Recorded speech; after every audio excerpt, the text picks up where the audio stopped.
Coming up. I think that, one of the best directors I ever worked with was John Carpenter. John, it was tough. Don't get me wrong. He is no pair of wet socks, this guy. He knows what he wants, and he knows how to get it. And he's very firm, and he's very disciplined. And simultaneously, he creates an atmosphere that makes you feel like you're at a party, that you're just there to have fun. Yeah. He and Kurt Russell had that quality of it's like hard work and good times simultaneously. It's the best of all possible worlds. This episode is sponsored by BetterHelp. A couple of years ago, I went through one of the toughest health episodes of my life. I found myself in a really, really dark place, and honestly, it felt like the world was caving in all around me. I didn't know where to turn or what to do. I knew I needed something, but it just seemed like nothing was working. In therapy didn't work for me in the past. But then, with the encouragement of my wife, I decided to give today's sponsor BetterHelp a try, even though I was a little skeptical at first. And let me say, it was so different. I connected with a therapist, and simply talking with her helped me lower my anxiety in ways I didn't expect. Sometimes it's just about having someone outside of your family to listen, and BetterHelp made that so easy. What I love most about BetterHelp is the flexibility. You don't have to commit to months of sessions if that's not what you need. Sometimes a few sessions are all it takes to get some relief, to take the edge off, and start feeling a little better. Plus, they have a wide selection of therapists. You can find someone you really click with, and if you don't, you can switch therapists anytime at no extra cost. If you're like me, someone who gets stuck in their head a lot, BetterHelp might be the answer. And right now, if you visit betterhelp.com/sold-separately or use the link in this video's description, you can get 10% off your first month. So give it a try. Remember, you can't take care of anyone else in your life until you take care of yourself.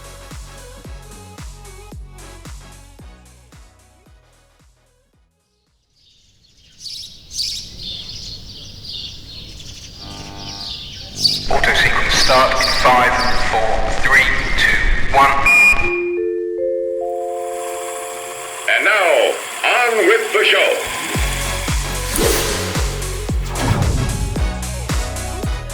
I am Thomas G. Waits, an actor, director, writer, teacher, songwriter, singer, and musician in New York City, and my happiness is all of what I just mentioned. Aforementioned acting, directing, writing, teaching, songwriting, singing, and being a musician. That brings me great happiness. Mr. Tom Waits, thanks so much for spending some time with me. I'm honored. Thank you, Jason. Thanks for having me, man. Absolutely, man. I'm excited to talk to you. You've had such an amazing career, film, television, on stage. I guess a lot of people, though, know you most from The Warriors and The Thing. Is that what you get mostly when you talk to people? Yeah, that's mostly what I get from people is the Warriors, the iconic, groundbreaking film released in February of 1979. And John Carpenter's, I think, brilliant remake of The Thing, which, is just, they're both cult classics. And, I say this in my one-man show, Lucky Man, playing in New York City on 24 Bond Street at the Gene Frankel Theater, opening June 5th. I say this in the film, in the play. A lot of actors, friends of mine that I've come up with have done way better than me financially, name recognition, critical, but very few have been able to say they've been in not one, but two cult classics. Absolutely. I mean, there's not many people who can say that, and not many people who can say that continually with all of your body of work. You've worked pretty regularly as a working actor all the way through. There's not many people who can say that either. That's right, and I'm still going strong. I'm just getting started, Jason. Yeah, there you go, man. That's right. You probably told some of these stories 100 times, so thank you for indulging me for some of these things we'll get into. But first, I just wanted to talk to you about, how did you get this love of acting and storytelling? What did that start in school? No, it actually is rather depraved. So I was a kid, and I really was in a gang, and I was headed for I grew up on the wrong side of the tracks, and I was headed, I don't know, the cops have been to my house 3 times. I was going in the wrong direction. And the universe in her omnipotent beneficence sent a car to smash into me and break my femur bone in half. Your femur is your strongest bone. Split my skull, rupture my spleen, my kidneys. So I was laid up in the hospitals in, pretty serious condition for a long time as a kid, about 15 years old. And while I was in there, back then you could smoke in the hospital. Yeah. So right before bed, they would shoot me up with Demerol, and I'd light up a Marlboro, and I'd look out the window and be like, wow. Life is fucking groovy, even when you have pins in your legs. You know what I mean? Yeah, no pain. So about a week or so goes by, and they don't give me the Demerol shot. They give me 2 little, aspirin or something. So I pull the emergency cord, and I start going, my leg, putting on this big performance. And she runs and gets the Demerol and shoots me up. About 3 days later, the orthopedic surgeon came in, and he's looking at the chart, and he's like, wait a minute, he's not supposed to be getting this much Demerol. And the nurse, who was a neighbor of mine, Nurse Pat Richardson, she lived around the block from me. She looks at me and she's like, you son of a gun, you ought to be an actor. And a light bulb went off over my head. And I thought, well, I'm not going to be running the streets anymore. I certainly can't fight without any legs, because we did a lot of that. I can't play sports, which was my dream. I better find something to get into. Yeah. So I started watching movies, Jason, great old films, and then seeing myself, as Alan Ladd or James Cagney or John Garfield. I started identifying. And then I thought, wow, that would be a cool thing to get into. And then I discovered the great Marlon Brando and Al Pacino and, Who you worked with, right? You worked with Al Pacino in oh, a play. Yeah. I went on to work with some of the people that I just thought were like in another stratosphere. But that was where it started. Yeah. And then when I went back to high school, I was like, on crutches, and, where were all the girls in the drama club? Right. So I joined the drama club, and, I did a few parts in high school, and then I did I went to community college because someone thankfully taught me out of joining the Army, which would not have been good for me. And in community college, I auditioned for and got the lead in like practically every play they did. And the teachers there said, why don't you audition for Juilliard? And I said, Juilliard, that's a music school, isn't it? And they said, no, they have an acting program now. So I auditioned for and got a scholarship to Juilliard when I was 18. Wow. Yeah. And that's basically the initial trajectory of it. Yeah. So you can honestly say that it really saved your life, right? I mean, acting back in that time, you were kind of headed, you didn't know where you were going to be, and being in a gang and down literally. And a part I'm leaving out of the story, a significant part, is the fact that when I was recovering from my car accident, I was in a body cast from my chest all the way down. Yeah, mate, I really banged myself up. Dang. And my oldest sister, Kathleen, who's my personal hero, she took me to the drive-in to see Franco Zeffirelli's Romeo and Juliet. And now all of a sudden, this tough guy mask melted away. And I was so moved that I wept, for everything, my life. And I went home the next day and I memorized the balcony scene. Both characters. Wow. And I used that to get into Juilliard. So Shakespeare got me out of the ghetto. That is awesome. What happened at Juilliard? Did that go well? Did that project you on? Or No, I fucked that up too. I mean, they were so good to me. They were so patient with me. They knew that I was clearly a troubled, a rebel without a pause. I just was a troubled kid. I mean, I've tried to figure out some reasons why psychologically, but anyway, they were very patient with me, and I barely hung on by the skin of my teeth for the first 3 years. And then finally, they got sick of me and kicked me out. But the training that I got and the discipline that I learned, it's a rigorous program, yeah. Mm-hmm. You're in dance class 9 o'clock, voice class 10 o'clock, speech class 11, 12 o'clock lunch break, 2 o'clock 3-hour acting class, 2-hour dinner break, and then you rehearse a play every night. I mean, all year long. And back when I was doing it, you had to take academic courses in between all that. Wow. So I was so blessed, Jason. I'm just one of I call my play Lucky Man. Yeah. I was so lucky at that formidable age of 18, 19, 20. I was impressed with not only the greatest musicians in the world, but the greatest voice teachers, the greatest acting teachers, some of the greatest actors. I mean, I used to watch Mandy Patinkin and Bill Hurt, and Robin Williams was in my class. I'd watch them rehearsing plays.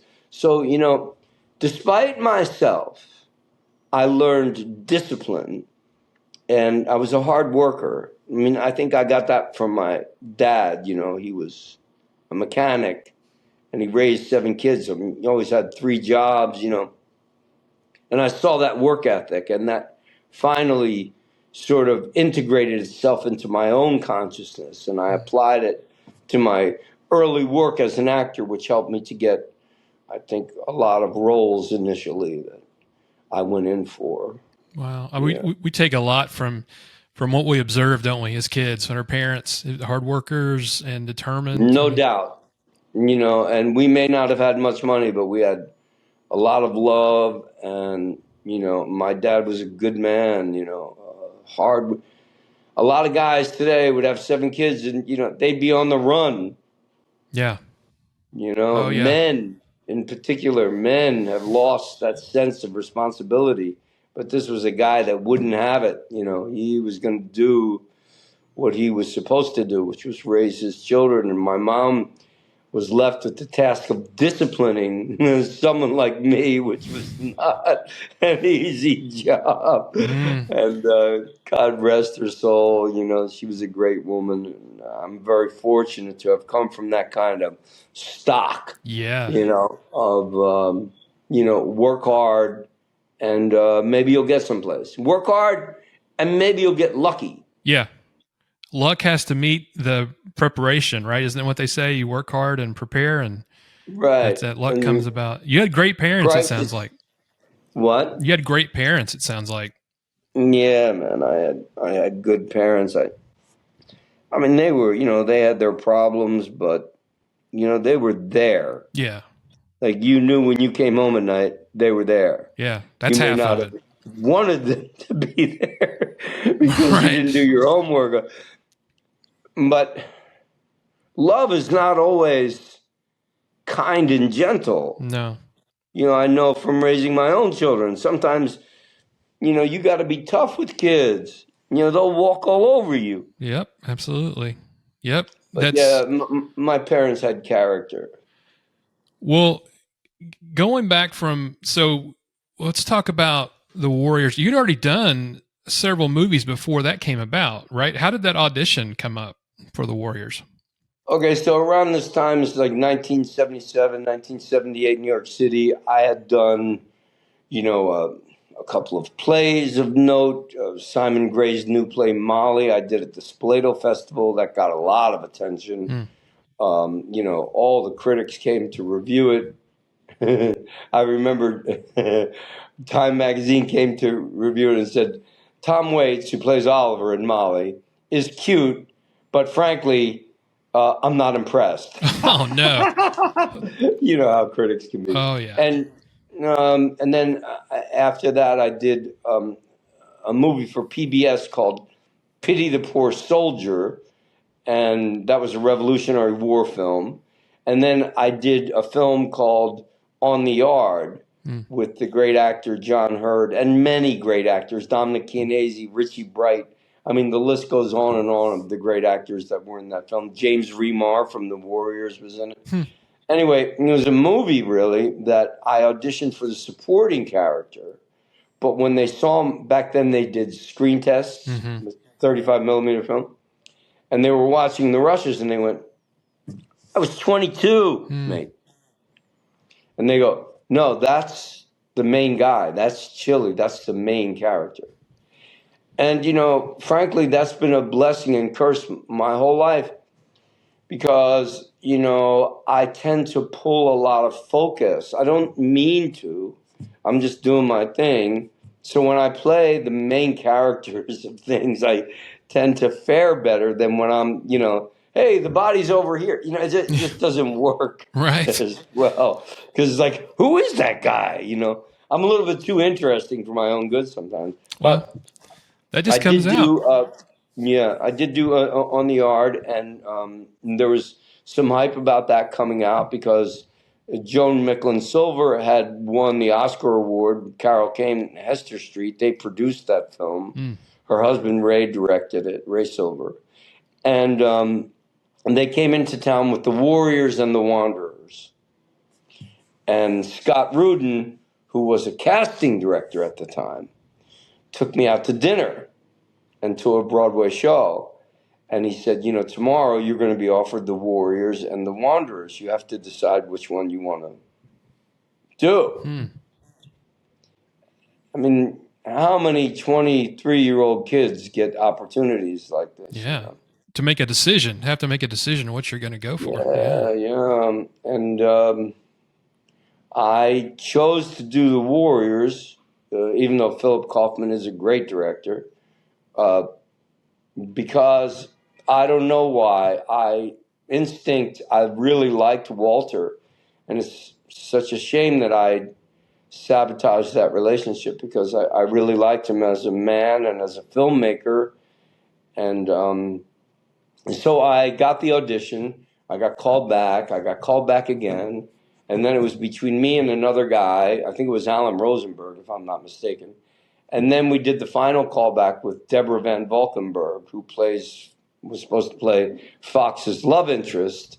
And Deborah is as wonderful a person as she is an actor. And she and I did the final callback to see if there was chemistry between us, and there was. And I got the part, and she got the part. However, our ultimate experience with the film turned out to be quite different. Yeah, I was gonna ask you about some of that. One thing I wanted to ask you about, I was really interested in. I've heard you mention the conditions in on set, that it was very difficult. You were shooting one of the hottest summers. You were shooting long nights. Talk about that a little bit. You were running around, very physical film, right? Oh my God, it was brutal. Right. I mean, I don't mean to whine. A lot of people, you know, imagine if you're in Ukraine and you're listening to this guy complain. But, you know, it was hot and it was all night shoots. So you showed up at work at 6 o'clock and you worked till 6 a.m, 5 nights a week, week in, week out, day in, day out. So you slept during the day and you worked at night, which is not natural. Yeah. First of all. Secondly, it was a lot of running, and it was a physically, but I was in pretty good shape. I didn't mind that so much. The conditions were difficult because they also tried to squeeze all 8 of us into one trailer. Imagine, no air conditioning, 8 guys sweating like, you know, it was. And so guess who opens his big mouth and says, hey, wait a minute. You can't do this to us. Yeah. Here he is. You know, he's trouble already. I'm like, hey, you know, wait a minute. I mean, you got to give us something. Yeah. You know, it should be like 2 or 3 to a trailer. You can't put So they gave us another one. And then I think later on they brought another. But that was one of the reasons why it was difficult. And it was a very stressful environment, you know. Walter Hill, for whom I've developed tremendous sympathy in retrospect, because I've directed my own film, and I know what it's like to work with actors that are a pain in the fucking neck. And I don't know how he put up with me as long as he did. But his most recent film, The Driver, had tanked at the box office. Not good. He's way over budget. He's way behind schedule. All the suits from Paramount are breathing down his neck. And here's a guy just trying to make a movie. His vision. And if you see the film, you see this futuristic, Clockwork Orange-ish, balletic, almost cartoon of a film. It was so stylized. And I had no idea that that was the movie we were going to make.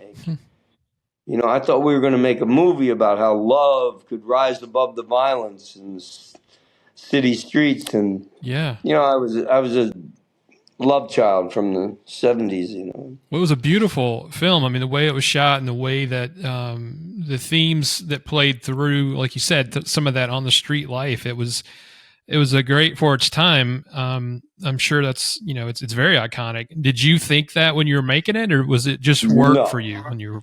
No idea. We didn't know. Andrew Laszlo, who gets very little credit, was the cinematographer, and he was, first of all, the kindest, gentlest man. I don't know if he was from, you know, the Baltic somewhere. He was Czech, maybe, I don't know, but he a very slight accent and just the gentlest, sweetest man under brutal conditions for them too. It was not easy for the crew either. Yeah. You know, crybaby actors are always like the first ones to go wham, wham, wham. But the crew are out there sweating too. Yeah. And Andrew Laszlo and Walter set up these very difficult shots, you know, and they wet the streets down to make them glimmer. And, you know, I think they had an idea that was ahead of its time. Oh, yeah. Nobody had made a film like that until that time. And, of course, it, you know, gave Walter a great career, and James Remar and David Patrick Kelly and Deborah. It helped many people's career, and it would have helped mine had I not been a pain in the ass. What was that friction between you and Walter? Was it just the conditions? Did you offer I think I read somewhere where you wanted to know kind of like where he was going at the time, and did he not take kindly to that? No, to be specific, when a director is making a film, the last thing in the world he wants to do is start hearing about what your motivation is. Mm-hmm. Yeah. What you think, that you think you need a close-up now. You know, I didn't mean to be difficult. You know, I'm not a bad kid. I was never a ill-intentioned person. But I was disturbing him and becoming disruptive to the process of an already difficult film. And you know, he finally, after 7 weeks, had enough of me and told Craig Baxley, the fight choreographer, get rid of him. I don't care how you do it. Just kill him off. I can't stand it. Oh, no. You know, but I created that. Yeah. You know, and I take responsibility for that. Now, if you want to hear somewhat of a other side of the story, I really thought we were making a story about love. Mm-hmm. Mm-hmm. At least that's what he and I talked about, and that's why I took that film. Mm. That love, the greatest force in the world, can rise above even violence. Yeah. And while he agreed with me, that wasn't what he intended or did. And I had no right to question his vision. I'm not the director, and I was not, you know, Marlon Brando. I mean, who did I think I was? So it was a case of not knowing your place in the chain of command. You know what I mean? It's the writer, the producers, the directors at the top of the chain, actually, in film, and then the actors are somewhere underneath. And had I, you know, perhaps called my agent if I really was troubled, that would have been a much better choice. But, I obviously chose to, piss this guy off. And I have remorse about that. I have healthy remorse, which means, I did it. I'm really sorry that I did it. I've paid and paid and paid the price for having done it. But hopefully, in the ultimate scheme of life, Jason, he's forgiven me. And if that's the case, then in some ways it's all worth it, because life itself, as Plato said, is all about forgiveness. And that's what happened, and that's how it happened. And, I wrote to him a couple times and tried to make amends, and he was very gracious. He even brought me in to audition for Johnny Handsome.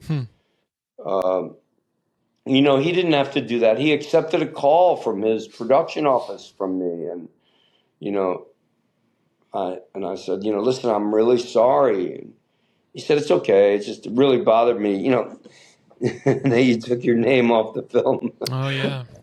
And I'm going to write a book, What Not to Do by Thomas T. Waits. Buy high, sell low. Yeah. Was that kind of being pissed off and just taking your name off the film? Yeah, and I have a disease called alcoholism, and I'm in recovery now for a long time. But when we are active in that disease, we have a tendency to ingratiate ourselves with grandiosity.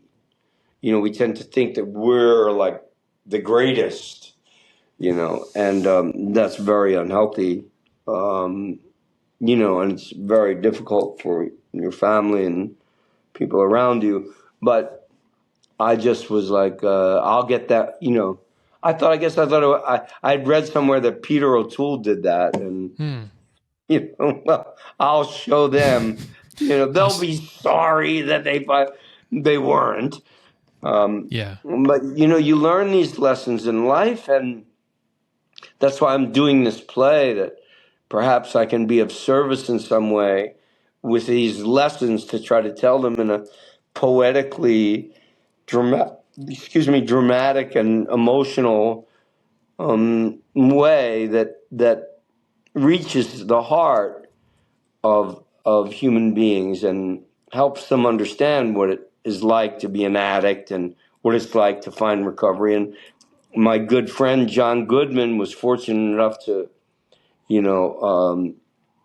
help provide the funds to put this little 14-run experiment up in hopes that, someone will come along and give it a life off Broadway, because I really feel it would be especially great for, it's mental health, really, essentially, isn't it? It's entertaining because, everyone wants to know about show business and movie stars and Kurt Russell and Al Pacino and Deborah Harry and all the other, people that I've worked with in my life. And that's great, but there's a message too, about mental health. And, no matter what side of the political aisle you're on, and believe me, I'm about as far left as you can get before Mao Zedong. We all have friends with mental health issues, man. Yeah. Or children. And I think we all go through some instance of that in our lives. What we go through in life. And like you said, no matter what political party or what your job is, it's we're all connected. We're all in this together. And no doubt. You strike me as very spiritual and loving. I think that even from the beginning, you like you said with the Warriors, you're really into having a film that would rise above everything else and let love shine through. So I think that's a common theme in what you're trying to do and your life in general. Just that's the most powerful emotion out there, I believe in love, man. I believe in it. Whether it's love for your children, love for your spouse, love for your fiance, love for your family, love for your hobbies, love for your friends. Any kind of love, sets you off balance for a moment because it's the most powerful force. It can change. They've done studies where they take 3 different plants and one of them they ignore, and another one they say, I hate you, I hate you, I hate you. And another one they say, I love you, I love you, I love you. And the one that's ignored lasts a little bit longer. The one that says, I hate you, dies right away. Yeah. And the one that says, here's, I love you, I love you, I love you, every day blossoms into, something beautiful. And I know it must sound like, like a hippie, why don't you get with it? This is 2025, it's all about money and what you have and material. But it is not. You're not going to take any money with you when you go. No. You're not going to take your houses and cars and your worship of the dollar. You're going to, I think, lay on your deathbed and go, did I love enough? Mm-hmm. And the last, did I help anybody? The last thing you want is regret on that deathbed. You don't dig it. I totally agree. I think we need as a society to come together more and rise above there's much more that makes us have things in common than there are differences, I think. And absolutely, mate. We're so much the same. I don't care if you live in Bangladesh. I don't care if you live in poor people in Gaza. I don't care if you live in Israel. I don't care where you live, man.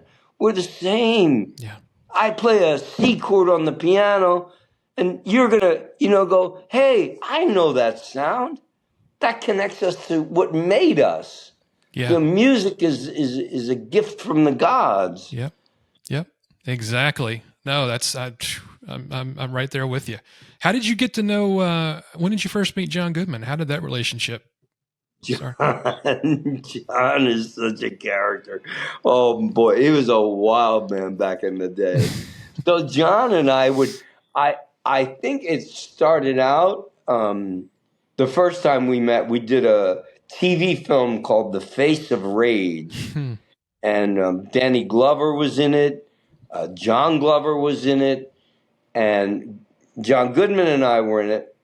And, we were both big drinkers at the time, so we would spend a lot of time at the bar. And then we'd end up, in his hotel room staying up all night. And, he opened up to me on several occasions and expressed his deepest feelings, and we bonded. And then I wanted to be a writer from a long time ago. It's taken me a long time to get better at it, but my very first play was a play called Johnny, and I did it at the Actors Studio, and John Goodman did the reading of it, and we bonded again there. And he's just such a funny and fun guy, and he's quite musical, Oh yeah, he's very gifted musically, and he's way up here, and I'm in obviously a different place. And I reached out to him and I said, hey, I want to do this play, John, and would you help me? And he's like, I'm in. That's awesome. It speaks volumes about a man like that. Yes, that he would even take my call.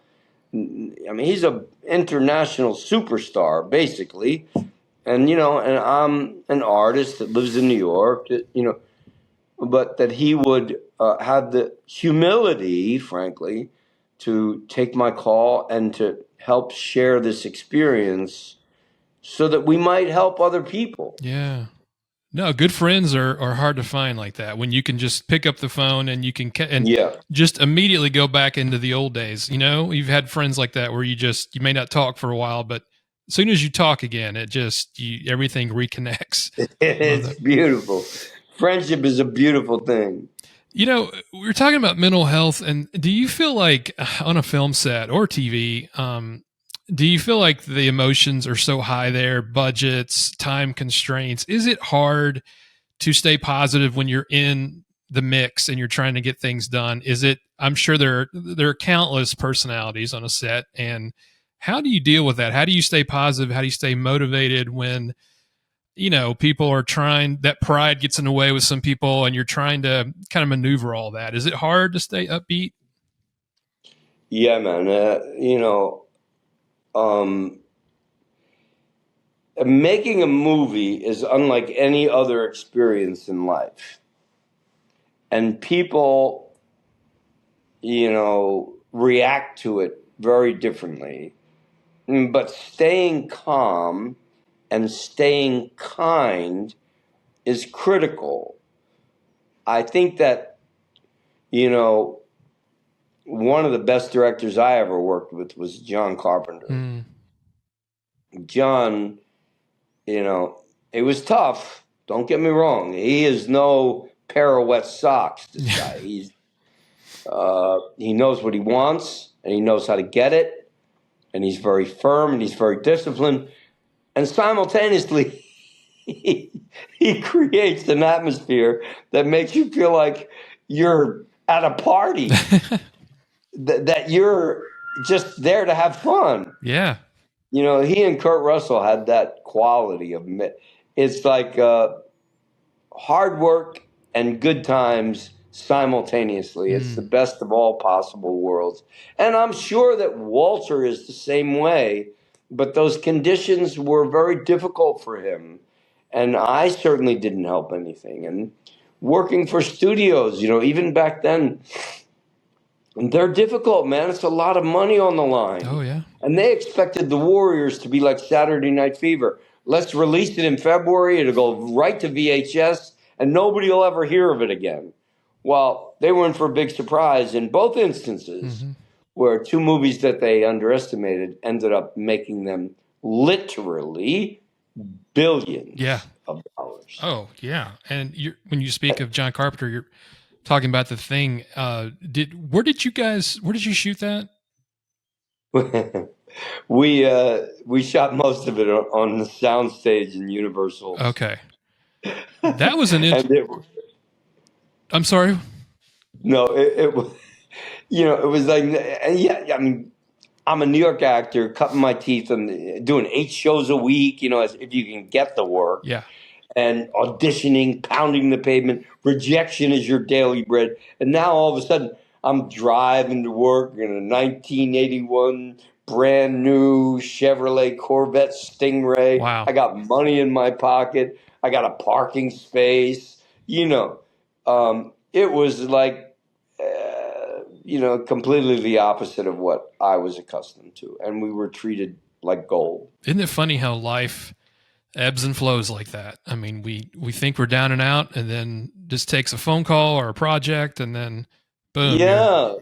Yeah. And then, we shot 2 weeks in Hyder, Alaska, which was rather difficult. Yeah. It was difficult. Yeah. I tell this story in my play. I probably shouldn't give it away, but maybe it'll make people come and see it. I'll do anything to get people to come and see it. Yeah. I mean, anything short of prostituting myself. We had to fly to Anchorage, Alaska, and then take a 6-hour bus ride to base camp over the mountains in the middle of the night. And Hyder, Alaska is a town on the border of British Columbia and Alaska, and there's no law there. If a murder happens, the Canadian Mounties try to pass it off on the Alaskan state troopers and vice versa. Wow. French-Canadian coal miners working all day and drinking all night. And we have to take this bus ride. And we're all partying in the backseat, drinking, smoking bong hits. And you look out the window, and it's like hundreds of feet down, ice, snow-covered boulders. So we're climbing this one mountain that's 6,000 feet above sea level, and it starts snowing. The roads are icy. And then suddenly there's a whiteout. Oh, dang. And you can't see 2 feet in front of you. And the bus slips off the road. The left rear wheel slips off the road. and you look out the window and there's nothing but snow-covered boulders. Oh, man. Thousands of feet down. You know, a minute ago we're like, yeah. And now we're like, what the perched on this icy cliff. So Kurt sort of becomes Mac, the main character in the thing. And he walks to the front of the bus, slowly, carefully, gently. All right, who's in the back of the bus? Where do all bad Catholic boys that despise themselves sit? The back of the bus. All right, Windows, get on your hands and knees and climb to the front of the bus. So I slowly crawl to the front of the bus. Everybody else perfectly still. I get to the front of the bus. I get out. One by one, we crawl off the bus. And we push the bus back up onto the highway. The weather clears. We show up at base camp at 5:30 a.m. And there, in the blue dawn light, with a cigarette hanging out of the corner of his mouth, 20 degrees below zero, thank you very much, no hat, is John Carpenter, like a field marshal general waiting for his men. And one by one, he shakes our hands and calls us by name as we get off the bus. I never seen a director do anything like that. Oh, wow. Had he heard anything about the accident before you guys got there? there? Idea. Yeah. No cell phones in 1981. Right. The walkie-talkies didn't work. He didn't have any idea what we'd just been through. Oh, man. But he was there. He was there to greet you. He was there in the leader. Sub-zero temperatures. He's a leader. Wow. He's a leader. He is with his men. That is, you don't find a lot of directors like that, right? No. You don't find a lot of people. No, exactly. Like I love, you mentioned Windows. It's a great story of how that name came about. You tell that story about how the character got that name. So, I had been doing American Buffalo, the play, with Al Pacino for almost a year. A little over a year, actually, with the Long Wharf production. And, I said to my agent, look, 8 shows a week, that's a dark play. I mean, I don't know if you know the play, but about 3 guys trying to rob a junk shop, 3 guys in a junk shop planning a robbery. And Mamet, it won the Pulitzer Prize, and he's a brilliant writer, but it's a very dark message, theme. But Al was amazing to watch live. I mean, he does comic violence better than anyone. And we were he was smart because we put it in a small 550-seat theater that was in, not in the round, but in 3/4 round. So very intimate. So they were very intimate. And so you really felt his power. And it was a big hit. And John and Kurt had come to see it. And that's why they asked me to audition. And, I'm playing this character and I'm like, this guy really doesn't want to be here. He, like me, secretly wants to be a movie star. So I bought these sunglasses, these green sunglasses, and I started wearing them to rehearsal. And I'm reading my character with these green sunglasses on inside in rehearsals. And finally I go up to John. I go, John, from now on, I want everybody to call me Windows. So John takes a drag of a cigarette, looks up at the ceiling, blows the smoke out, looks down at the floor. He's a thinking man. And he's thinking. And he looks at the glasses and he looks at me and he goes, okay, from now on, everybody, Tommy wants us to call him Windows. Let's get back to work. Thus, the birth of Windows. And it's the only movie to have Windows and Mac in the same film before the invention of computers. That's awesome. How important is that to kind of give your little personal tweak like that to a character? Do you love doing that? Do you love bringing something? Yeah, I do. I think what makes a great actor is great choices. I'm not saying that was a great choice. I'm just saying an actor's got to make choices. You can't just go out there and say lines. Yeah. You got to know what you want, how you're going to get it. You got to know what the temperature is. You got to know where you are. You got to know the social political circumstances of what you're working in. And then you have to finally reach into your imagination and make choices about what you're doing and how you're doing it. And, the greatest example of that is probably Marlon Brando in On the Waterfront. When, she drops the glove in that famous scene when he's talking to Edie outside at the swing, and you see him pick up the glove and put the glove on his hand. Like, that wasn't in the script. That was an actor making a choice. That was an accident. The glove wasn't supposed to fall. Yeah. Charlie Chaplin said acting is waiting for mistakes and capitalizing on them. Wow, that's great. I love And that. in The Godfather, he's sitting there petting that cat. That was just some stray cat that was wandering around the set. Really? But he's a great actor. He picks up the cat. He loves animals. He befriends the cat. He integrates it into the character. And great actors make great choices. And I think it would also take a good director to let that go, right? To let it keep. That's correct. Keep letting That's it correct. go. Yeah. Don't stop. Don't. Still stick to your vision, but be vulnerable and open enough. And great directors do that. They listen to their actors and they go, let's try it. Let's see. Let's see if it works. Yeah. And, I've had a great life in this business, and, many talented people have come and gone and are still here because, artists have to rise up in difficult times like we're going through now. We have to rise up and use our voice, and we have to speak the truth as we see it. Shakespeare said we are the chroniclers of our time.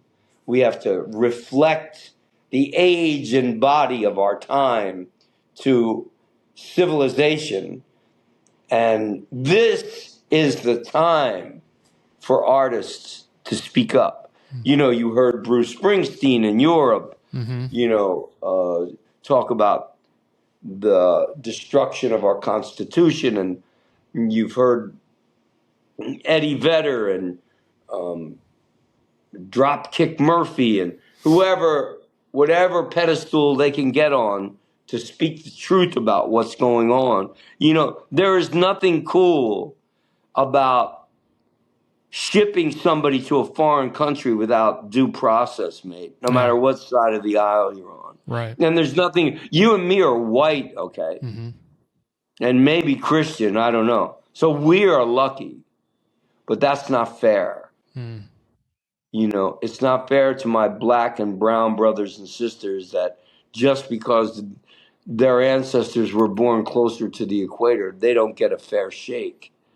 Okay, if you're a criminal, you should get punished. If you do bad things, you're going to get punished. I mean, somebody's going to catch up with you at some point. Yeah. But, we got to get back to love. Some empathy. And empathy, man. When did that become weakness? Yeah, I know. Yeah, it's so strange to me. I guess people call me a strange thinker, but I think vulnerability, empathy, I think that those make some of the best leaders and make best leadership when you're actually able to put yourself in somebody else's shoes and realize before you make a decision, before you look at anything. That goes for directors or anybody in leadership. Absolutely. Compassion. Yes. Compassion. We don't need more money. We need more compassion. Compassion. These veterans, cutting veterans, but these dudes went over there, man. They risked their life and limb, literally. In Iraq and Afghanistan. I had a cousin that did 3 tours in Afghanistan, and he was dying of COVID, and they're like, "Well, the insurance has run out." I'm like, "Fuck you, the insurance. Go to the Veterans Administration. They saved his life." Yeah. That's not right. These guys. Okay, I know there are people that take advantage of programs and that has to be cut back, but there's a way to do that, properly and with integrity, investigate. But given all this worship of the rich, man, oh, wow, you made $250 billion because I manipulated the stock market. Mm. And you tell me in what universe that's right or fair? Yeah, no, it's not. And when there's kids that are starving, that don't have the money to get into community college, or much less have a decent elementary school or middle school, high school to go to. That's teachers. I did an autograph signing in Chicago, and the gal that was helping me, collect the money, whatever. Mm-hmm. I found out she's a teacher in Indiana, and she has to buy her own school supplies. I'm like, oh, here, wait a fucking, you're not supposed to. What does it cost? I'll pay for it. Yeah, that's a big it's problem. Wrong. Yeah, come on, we gotta wake up. You know what the original meaning of the word woke is? When it was originally started, it's people to say that word. Isn't it injustice toward? I mean, it's been kind of turned into something that it wasn't originally supposed to be. I'll tell you where it came from. You know the great singer-songwriter Leadbelly? I heard the name. Good night, Irene, good night. Right? Heard that, yeah. Famous song, Leadbelly. He was a prisoner that sung his way to freedom. Midnight Express, Midnight. Anyway, he wrote it. Yeah, Express, wasn't that it in Midnight? I think that's right. Yeah, I think it was. But anyway, he was a prisoner. He was in prison for murdering somebody, and he was so great on the guitar that the warden let him out and gave him his freedom. And it was Leadbelly at a gig. And he said, y'all got to stay woke to prejudice because it ain't going to sleep. You got to stay woke to it. Okay. You got to stay woke to the fact that there's people that are, still filled with hatred toward the black man. So don't take your freedom for granted. You got to stay woke to it. Okay. That was who coined that phrase. And now it's been twisted into this, nonsense, man. It's not. Where is the love, man? Yeah. Where is the, love and connection? And I think, the government wants us divided because then if we were all connected, it would, they could control us. We would be a united front. It's right out of Hitler's playbook, divide and conquer. First, he blamed the communists. Then he blamed the Jews. Then the artists. Then the homosexuals. Come on, everybody, man. It's always somebody else to point the finger at. And then start a war because of patriotism and the state. And read George Orwell. Oh, yeah. 1984. The last thing they will take is the orgasm. Once they have that, the state will know that you are completely dedicated to the nationalistic cause. Oh. And what's that? Yeah. What is a nationalistic cause? What? That's a bunch of people that have no courage and want you to fight their battles for them. Right. That's what that. And the poor end up doing it. Yeah. Yeah, the poor, that class always suffers because of everything else that goes on. My dad fought in the Second World War, man. He fought for you and me to be able to sit here and say what we feel and God believe. Bless him. Yeah, man. Those people deserve to call them suckers and losers. How this guy got elected, I don't mean to go off on a political rant, but it's really hard for me to keep it down.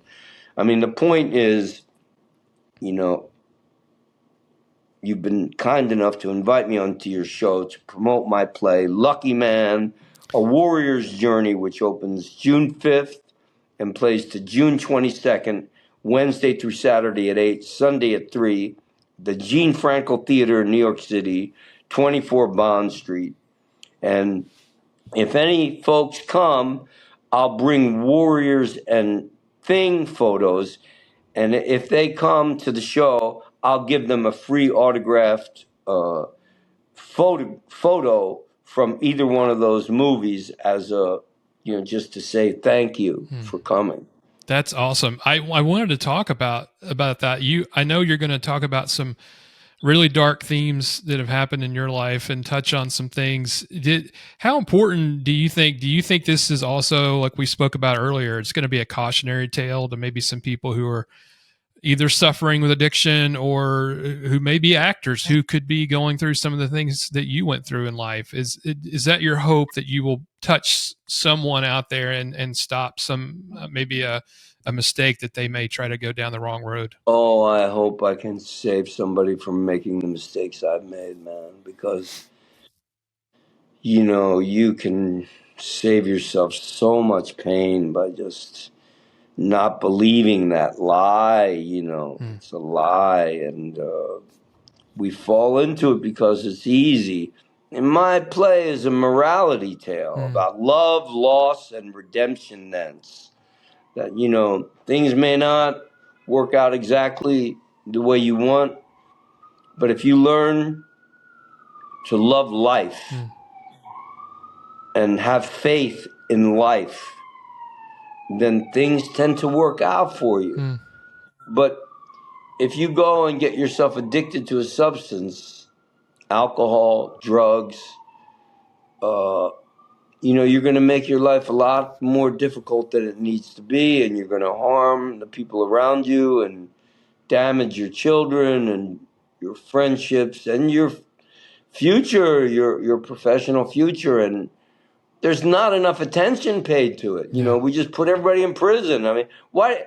I said to a cop once, what would prisons be like if there was no such thing as alcohol and drugs? He said, empty. Yeah.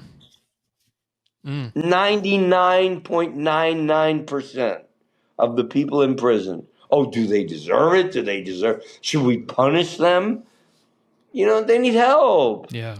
Man, they go out and rob and steal because they don't think there's anything other choice for them but to sell drugs. And what would you do? Work at Starbucks or make $100,000 selling drugs? Yeah. Especially if you have kids or you have a family, and then you're desperate to feed those. I mean, I'm not saying at all that it's right. It's not the right thing to do, but you got to survive. Yeah, you got to take care of your own. Where again is the empathy? Yeah, exactly. Is this play very therapeutic for you to get out? Is it kind of, what kind of feelings come over you when you? Oh man, it's intense. And first of all, there's a lot of humor in it too. Okay, I mean, I'm a good actor, man, and I bring a lot of color and life to it, and I hopefully am able to get the audience to laugh with me and to enjoy my foibles. And at the same time, yes, it's emotionally draining. Yeah.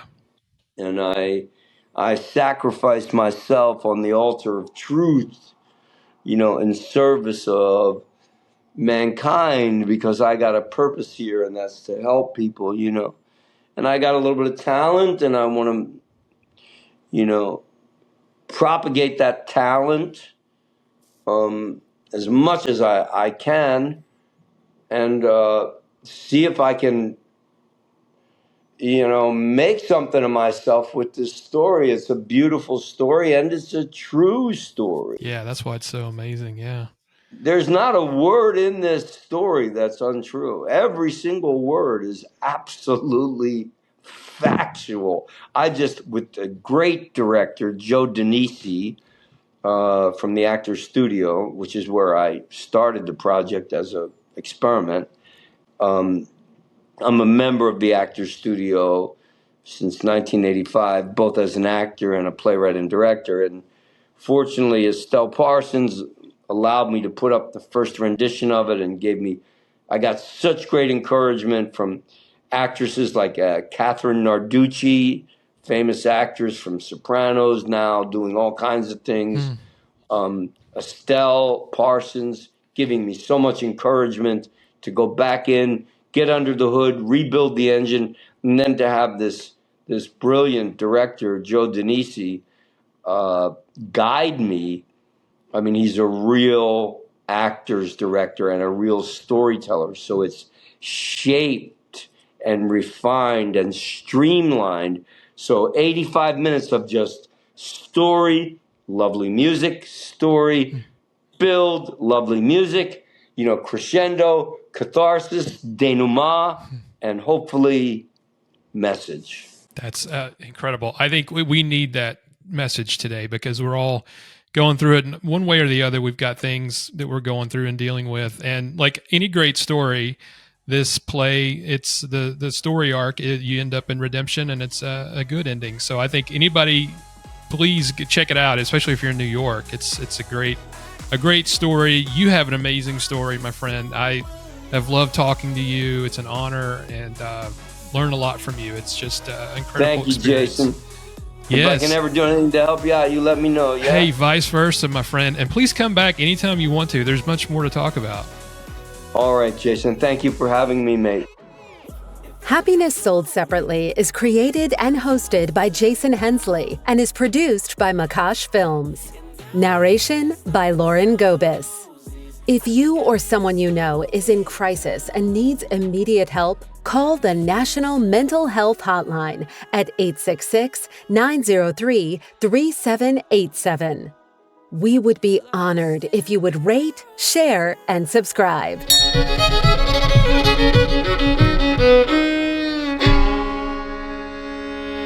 Aye, that's a good one.